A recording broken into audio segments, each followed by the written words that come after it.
Buyur Sultan Eyüp Sultan camisi bor.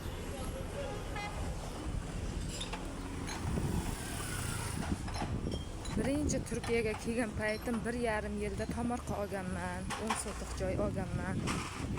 Keyin boyagi shu tomorqani olishim qiyin bo'lyapti. Biroz topilishi qiyin bo'ldi. Keyin chiqqandan keyin ham biroz nimasi bo'ldi, problemasi bo'ldi.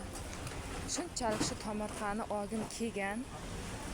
Keyin mana shu bir dam kunimda Eyüp Sultonga kelib, shu namoz o'qib, rosa nima qilganman-da so'raganman.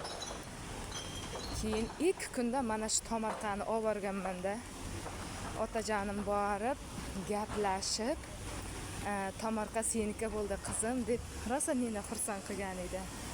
Endi hamma narsaga bir ixlos nima qilish kerak. Hozir ham mana Eyüp Sultonga boraman derdimdagi biroz yo'lini uzoq ko'rardim. Keyin nima qilardim? Keyin chin niyat qilgan ekanman. Menga hozir keldim. Kelishim ham osongina bo'lib qoldi. Eyüp Sulton payg'ambarimizning xalifalaridan bo'lgan deb eshitdim.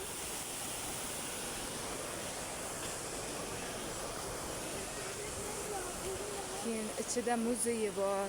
Shu payg'ambarimizning Mustafa payg'ambarimizning oyoq kiyimi bor.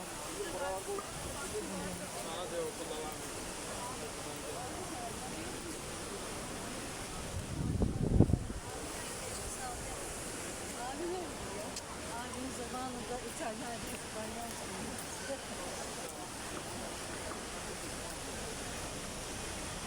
Keyin bir nima voqea bo'ldi.